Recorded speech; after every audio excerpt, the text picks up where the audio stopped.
You keep calling it betrayal. It isn't. It's hierarchy. You're undermined because you signal softness. Respect isn't granted to the fair, it's surrendered to the dangerous. You were trained to believe in neutral ground.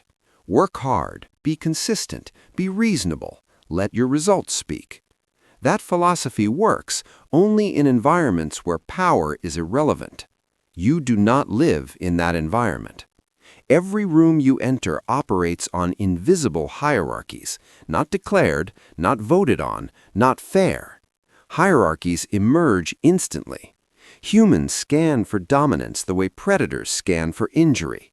Voice tone, eye contact, pauses, posture, reaction speed, emotional leakage. All of it is assessed before you finish your second sentence.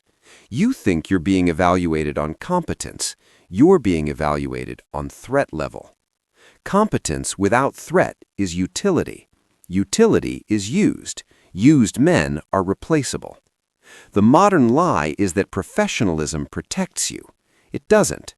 Professionalism often makes you easier to maneuver, predictable, civil, contained. And containment is exactly what ambitious people look for in a rival. Understand this clearly. Undermining does not begin with conflict. It begins with permission. The moment you over-explain, the moment you laugh off disrespect, the moment you tolerate interruption, the moment you seek consensus instead of control, you signal that your boundaries are negotiable. And once something is negotiable, it becomes exploitable. In war doctrine, territory is never taken all at once. It is probed, tested, small advances, minor encroachments, a delayed response here, a subtle dismissal there, a public correction disguised as collaboration. You call these misunderstandings, they call it calibration. You assume goodwill, they assess leverage. The fairground illusion convinces you that if someone attempts to undermine you, it must be accidental or emotionally driven. It rarely is. It is structural. It is strategic. Humans compete for position even when they pretend not to, especially when they pretend not to. Your biggest vulnerability is believing that others value harmony the way you do. Harmony is a luxury of the dominant. For the ambitious, friction is information. When someone speaks over you in a meeting, that's not enthusiasm, it's a temperature check. When your idea is rephrased and credited to someone else, that's not coincidence, it's status siphon. When you are left out of key conversations by accident, that's not chaos, it's perimeter reduction. You lose ground slowly enough that you never feel the knife. Why? Because you are playing chess as if it's checkers. You assume moves are isolated. They are cumulative. The illusion of fairness keeps you reactive. You wait for something undeniable before responding, a clear insult, a direct attack, a visible betrayal. By then, the structure has already shifted. Your name carries less weight. Your words meet more resistance. Your presence generates less silence. Silence is power. Notice who gets it when they speak. Undermining succeeds when the target prioritizes being perceived as calm over being perceived as formidable. You think maintaining composure is strength. It is, only when paired with implied consequence. Without consequence, calmness reads as passivity, and passivity invites experimentation. Look at nature. Predators do not attack the largest animal first. They isolate the one that hesitates, the one slightly outside formation, the one that looks cooperative rather than dangerous. In human environments, dangerous does not mean loud or aggressive. It means unpredictable within reason, controlled, measured, capable of escalation. If you never escalate, even subtly, you teach others that they can. This is the shift you must internalize. You are not undermined because you lack skill. You are undermined because you broadcast accessibility. You are available for correction, available for override, available for redistribution of credit. Accessible men are safe to climb over. The illusion of fair ground keeps you soft at the edges. You believe that if you stay ethical, transparent, and agreeable, the system will reward you. Systems reward leverage. From this point forward, discard the expectation of neutrality. There is no neutral ground. There are only shifting positions. When you enter a room, ask one question: where is power flowing, and does it hesitate around me? If the answer is no, you are not yet positioned correctly. Fairness is a story told to keep competitors compliant, and compliance is the first step toward erasure. Undermining is rarely explosive. It is procedural. No one announces it. No one declares war. It unfolds through micro-adjustments in perception, small enough to ignore, repeated enough to reshape your status. Understand the mechanism. First, perception precedes reality. You think your authority comes from title, experience, or results. Those are secondary. Authority lives in the minds of observers, and observers are constantly updating their internal ranking system. Undermining attacks that ranking. It does not attack you directly. It attacks how you are seen. This is why it feels subtle. The aggressor rarely confronts you head-on. Instead, they manipulate framing. Framing is the invisible border around every interaction. Whoever controls the frame controls the meaning. If you propose an idea and someone responds with, "That's interesting, but let's be realistic," they haven't attacked your logic. They've reframed you as naive. If you set a boundary and someone jokes, "Relax, we're just brainstorming," they haven't challenged your authority. They've reframed you as rigid. Reframe enough times, and the room adjusts to the new version of you. Not the competent version, the softened version. This is the first mechanism, narrative adjustment. Second mechanism, status erosion by delay. Watch carefully what happens when you speak. Do people respond immediately, or do they hesitate, look elsewhere, or seek confirmation from someone higher in perceived rank? Delay is diagnostic. When someone subtly delays validating your input, let's circle back. We'll see. Maybe. They are creating distance between your words and action. Distance delayed is impact diluted. Third mechanism, credit redistribution. This one is surgical. Your contribution is acknowledged, but later reframed. Your insight becomes our idea. Your initiative becomes team effort. On the surface, it appears collaborative. Underneath, it is extraction. Credit redistribution is theft without fingerprints. If you do not guard authorship of your moves, someone else will annex them. Fourth mechanism, emotional provocation. This is a trap. Subtle underminers test your emotional ceiling. A slight public correction, a dismissive tone, a small contradiction delivered with confidence. They are not interested in being right. They are measuring your reaction. If you respond emotionally, defensive, flustered, overly explanatory, you confirm that your internal state is accessible. Accessible internal states can be manipulated. Emotional leakage signals controllability. The most dangerous men in any hierarchy are emotionally difficult to read, not cold, controlled, measured, capable of escalation. If you never escalate, even subtly, you teach others that they can. This is the shift you must internalize. You are not undermined because you lack skill. You are undermined because you broadcast accessibility.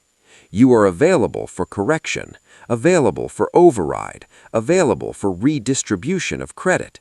Accessible men are safe to climb over. The illusion of fair ground keeps you soft at the edges. You believe that if you stay ethical, transparent, and agreeable, the system will reward you. Systems reward leverage. From this point forward, discard the expectation of neutrality. There is no neutral ground. There are only shifting positions. When you enter a room, ask one question: where is power flowing, and does it hesitate around me? If the answer is no, you are not yet positioned correctly. Fairness is a story told to keep competitors compliant, and compliance is the first step toward erasure. Undermining is rarely explosive. It is procedural.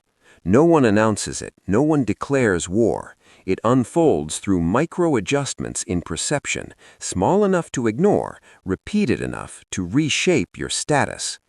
Understand the mechanism. First, perception precedes reality. You think your authority comes from title, experience, or results.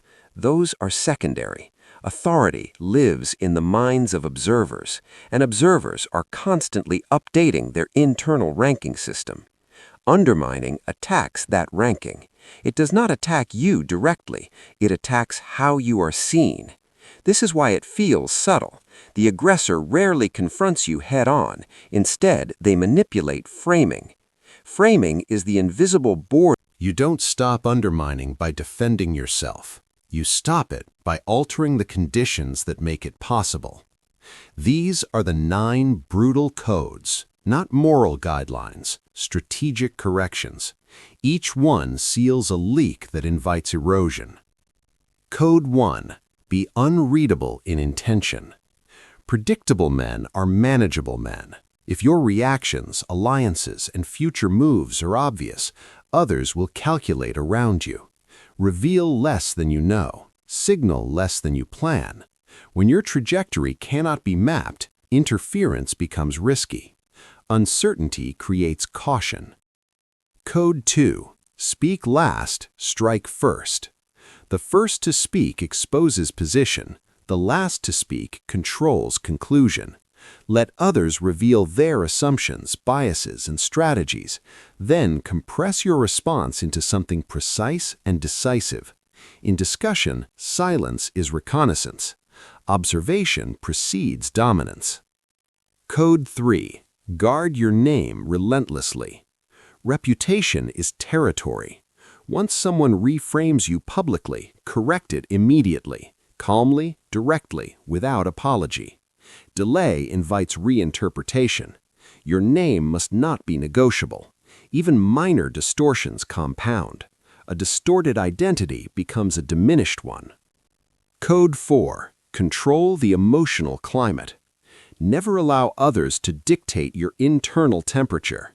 If someone attempts provocation, respond slower than expected. Calm is not submission when paired with firmness. The room reads steadiness as control. The one who regulates emotion regulates hierarchy. Code 5. Limit accessibility.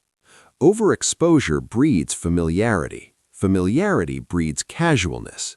Casualness erodes authority. You do not need to be distant, but you must not be constantly available.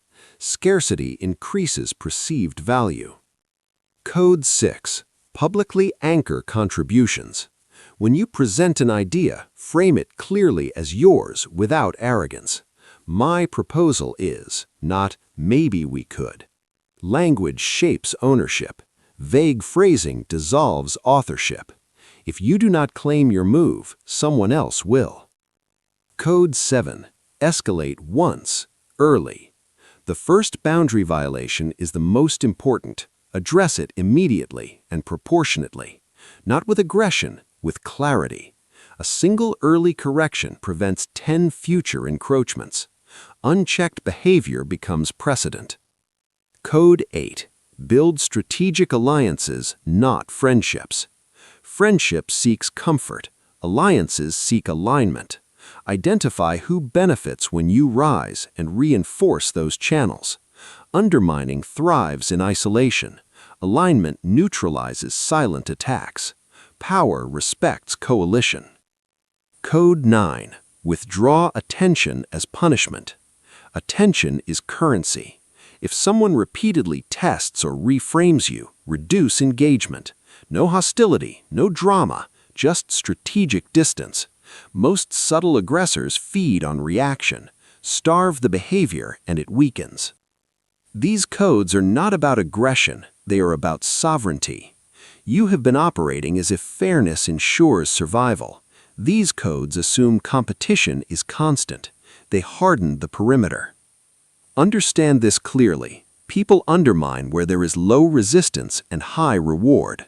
When resistance rises, even slightly, most predators redirect. They do not want battle, they want advantage. Your role is not to dominate every room. Your role is to remove yourself from the category of safe target. Safe targets are corrected publicly, interrupted casually, reframed easily, omitted quietly. Strategic men are handled carefully. There is a shift that happens when you adopt these codes. It is subtle but visible. Conversations shorten, interruptions decrease, eye contact changes.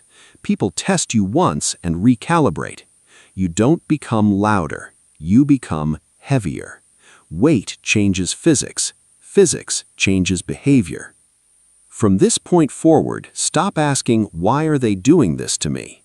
Ask instead, which code am I violating? Undermining is rarely random. It flows toward the path of least structural resistance, closed structural gaps. You assume enemies stand across from you. History says otherwise. Most power collapses from proximity. Emperors were not destroyed by distant armies, they were softened by advisors. Generals were not defeated by inferior tactics, they were betrayed by trusted lieutenants. Kings did not fall because they lacked strength, they fell because someone near them adjusted perception at the right moment. The blade is rarely swung from the front, it is slid from the side. Study any hierarchy long enough and you'll see the pattern.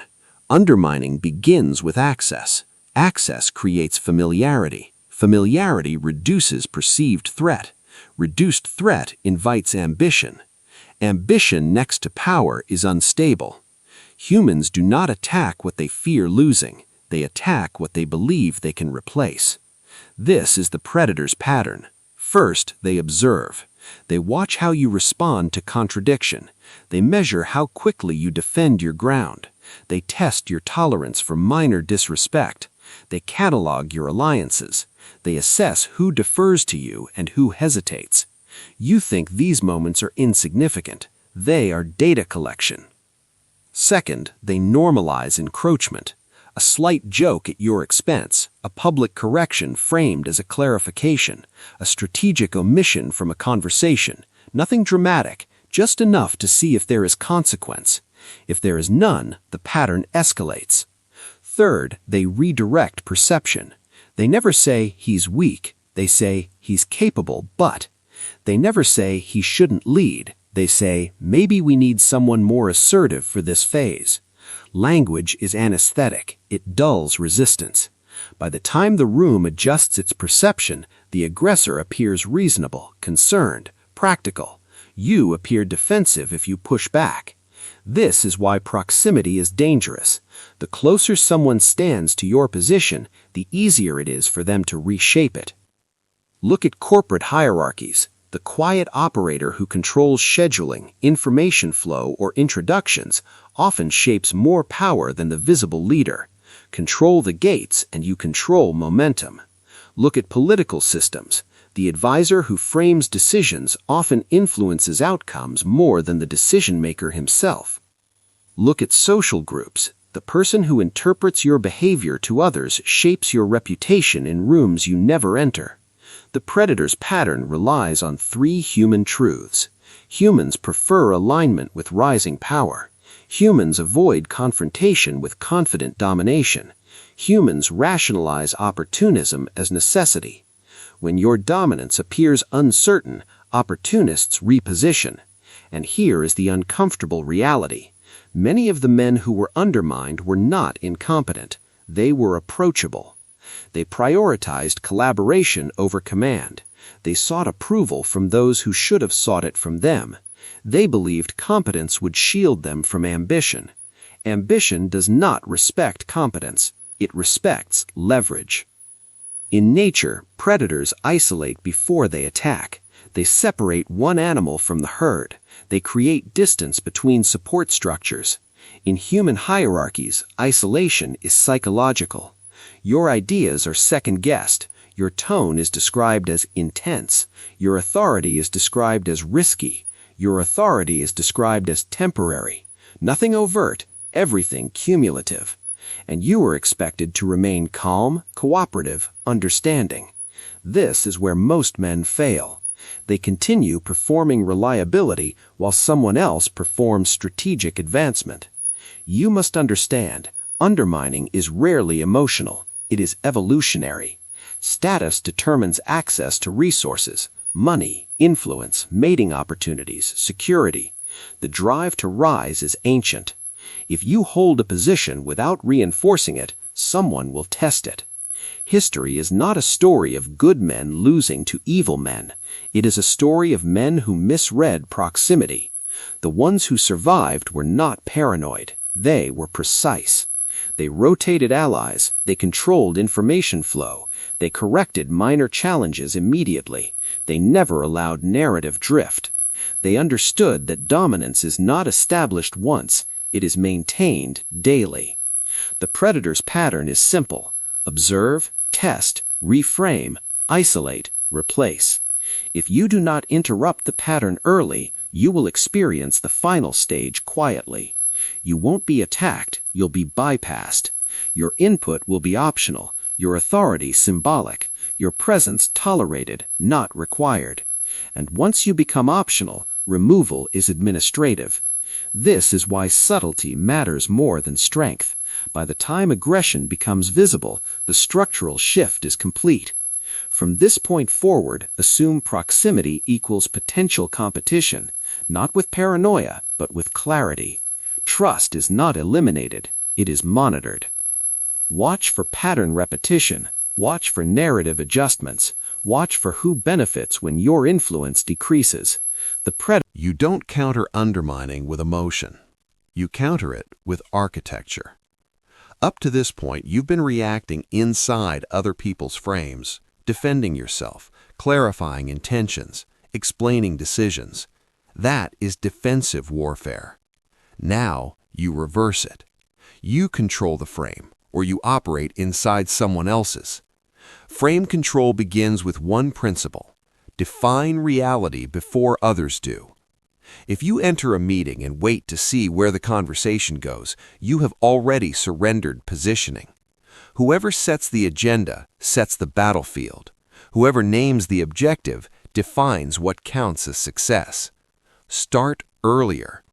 Speak first only when you are shaping direction, not when you are filling silence. Calmly establish parameters. This is the priority. This is the constraint. This is the outcome we're moving toward. You are not asking, you are orienting. When orientation is clear, attempts to undermine you appear disruptive rather than corrective. Second principle: compress your language. Long explanations dilute authority. The more words you use to defend yourself, the more you imply vulnerability. Strategic men speak in contained statements. No excess, no emotional leakage. When challenged, respond with precision. That's inaccurate. Clarify your point. Be specific. Short sentences force the aggressor to expand. Expansion exposes weakness. Third principle: weaponize silence. Silence is pressure. When someone subtly reframes you, do not rush to defend. Hold eye contact. Pause. Let the room feel the weight. Most underminers rely on speed. They throw small distortions and move forward before resistance forms. Slow the moment down. A well-timed pause recalibrates hierarchy. It signals that you are not startled, not scrambling, evaluating. Fourth principle: correct publicly, never emotionally. If someone redistributes your credit, reclaim it immediately, without hostility. Yes, that's based on the model I introduced last week. No sarcasm, no edge, just factual anchoring. The room registers the correction. The aggressor recalculates. Remember this: correction is not confrontation, it is maintenance. Fifth principle: dictate emotional temperature. Rooms are emotional ecosystems. If tension rises and you remain steady, you absorb control. If someone attempts to provoke you and you respond with visible irritation, you transfer leverage. Emotional stability paired with firmness is dominance. Calm paired with apology is submission. Sixth principle, control access to your validation.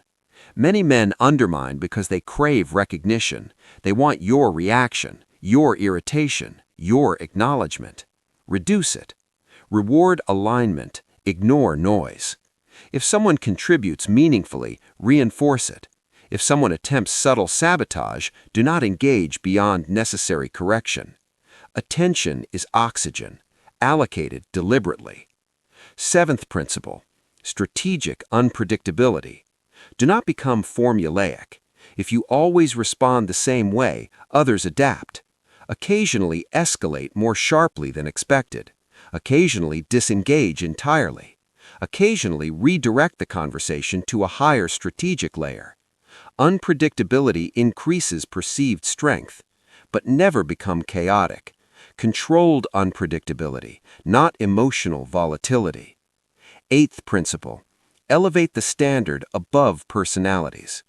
When someone attempts to undermine you, do not reduce the exchange to personal friction. Elevate it to principle. We don't interrupt here. We credit original contributors. We stick to agreed priorities. You are no longer defending yourself. You are defending structure. Structure is harder to attack than ego. Ninth principle, exit strategically. If a room consistently erodes your authority despite correction, withdraw. Not in defeat, in repositioning. Staying in environments where your gravity is diluted trains others to treat you lightly. Your presence must be conditional. When you leave a room, the absence should register.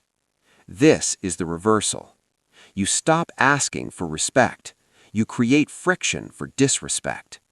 Watch what happens when you implement even half of this. Interruptions decrease. Challenges become more measured. Conversations tighten when you speak. Not because people like you more, because they assess risk differently. The goal is not intimidation, it is hesitation. If someone hesitates before undermining you, you have shifted the hierarchy. You are no longer accessible terrain. You are fortified ground. The version of you that keeps getting undermined is not unlucky. He is accessible. Accessible to correction, accessible to emotional pressure, accessible to manipulation disguised as collaboration. You cannot defend that version. You have to kill him. Not physically, structurally.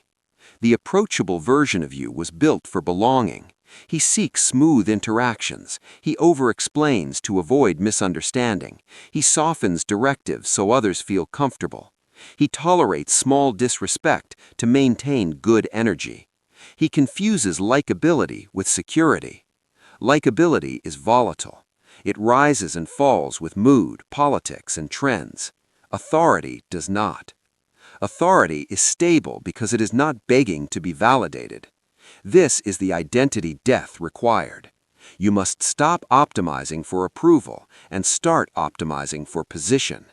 That shift changes everything. The approachable version laughs when interrupted. The sovereign version pauses, reclaims the floor, and continues. The approachable version says, "What do you guys think?" The sovereign version says, "Here's the direction." The approachable version explains his reasoning in detail. The sovereign version states conclusions and invites focused questions. The difference is not arrogance, it is weight. When you over-explain, you signal uncertainty. When you seek constant input, you dilute decisiveness. When you accommodate every emotional fluctuation in the room, you become temperature-controlled by others. Controlled men are not respected. You have been told that leadership is empathy, that strength is softness, that dominance is outdated. That narrative benefits those who want access to your position. Empathy without boundaries becomes surrender. Softness without consequence becomes permission. Killing the approachable version requires 3 brutal upgrades. First, reduce verbal excess. Speak in fewer sentences, shorter frames, clear conclusions. Silence after speaking is not awkward, it is pressure. Let others sit in it. The man who fills silence first often holds less power. Second, remove emotional transparency. You do not owe the room your frustration, excitement, insecurity, or doubt. Emotional expression must be strategic. If your internal state is obvious, it can be influenced. Influence is leverage. Leverage invites manipulation. You do not become robotic, you become selective. Third, enforce micro-boundaries. Every small encroachment is a test. Interruptions, casual dismissals, repeated delays. Address them once, calmly, without hostility, without apology. Let me finish. That's not accurate. We'll stick to the original plan. Short, clean, final. The approachable version negotiates his own authority. The sovereign version assumes it. This shift will cost you something. Some people will withdraw. They preferred the version of you they could steer. They will call you distant, intense, different. Good. Familiarity breeds casualness. Casualness erodes status. You are not here to be familiar. You are here to be respected.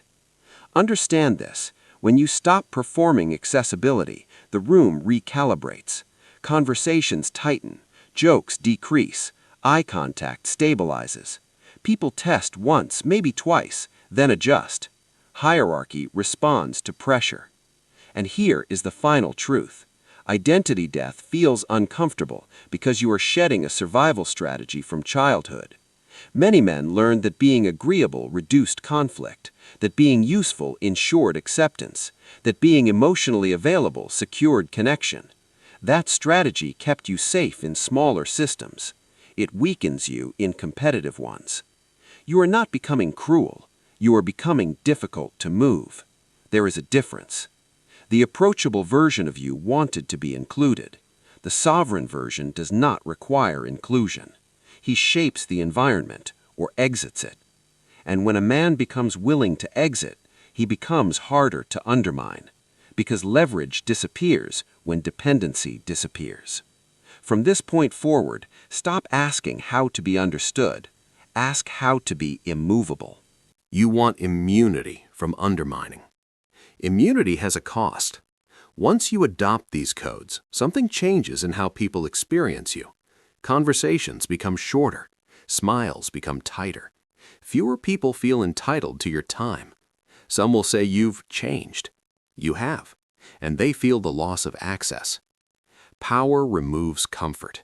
When you are no longer easily corrected, easily steered, easily reframed, you create distance, not emotional distance, structural distance.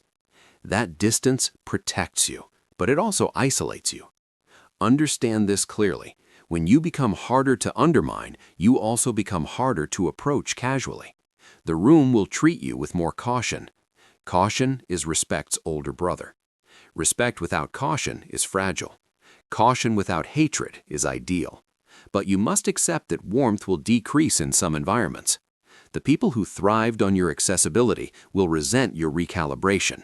They preferred you adjustable. Adjustable men are convenient.